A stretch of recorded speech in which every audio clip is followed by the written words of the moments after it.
If you go to the government of Israel's website on their view on the lost tribes of Israel and who's from the house of Israel around the world, you'll notice one of the most common names in that report is the Igbo tribe, the Igbo tribe. And these are about, 40 or so million people in Nigeria that self-identify as being Jewish.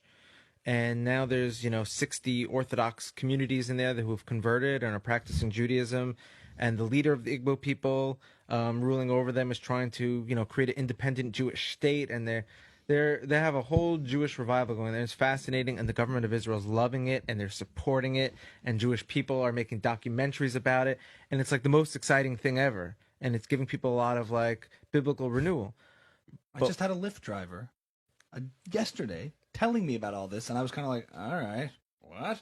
It's all true. What you're talking about? It's crazy. So your Lyft driver was Igbo from Nigeria? I'm so sure that's what he was saying to me. Yeah, all this stuff. He was saying that he said Israel's been supportive. So anytime I'm in Israel at the Western Wall and I see a Igbo man that I could tell because they're wearing Nigerian outfits, I say, are you Jewish? He's like, yeah, how do you know? And I'm like, well, bring it in, give me a hug. No, that's what he said to me. He picked me up at a Jewish community center. He goes, are you Jewish? And I went, yeah.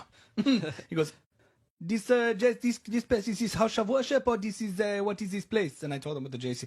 It's like it's a community center. They do events. It's about a building community. They do all sorts of. They take people from all races. I said, yeah. He's like, I am from Nigeria. Igbo. He didn't say Nigeria. And when I said Nigerian, he's like, not Nigerian, Igbo. Yeah. Not Nigerian. I am Igbo. I am Jew.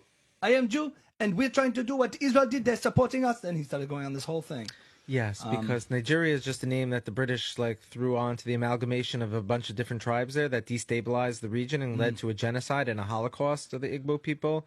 When in the 1960s, millions of them were systematically killed and murdered. Yeah, he told me about that too, but I was running late. And so it's so this is so relevant because we have such a never again Holocaust theme, but these people had it.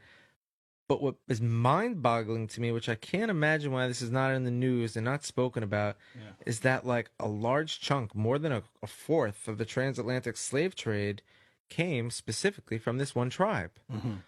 So how are we not starting to connect dots and being like, wait a minute, so the tribe in Africa that the government of Israel is fascinated with and enamored by is now the blood of those people flowing through the African-American community here, which makes sense to me why they're all being like, we have an Israelite affinity, we're identifying, this is us, we are this. And so I'm like, so yeah, if the DNA of the blood of these people are in them, they have a valid claim to feel and say that.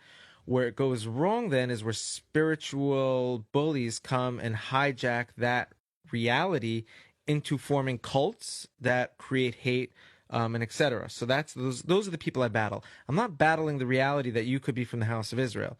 Because, like I said, the bottle shattered and glass went around the whole world. I'm battling the bullies that are standing in between you and your inheritance, which is the Torah. Because if you really are from the house of Israel, come back towards the Torah. It's perfectly been preserved throughout the exile, which is what guys like Amari Stoudemire did.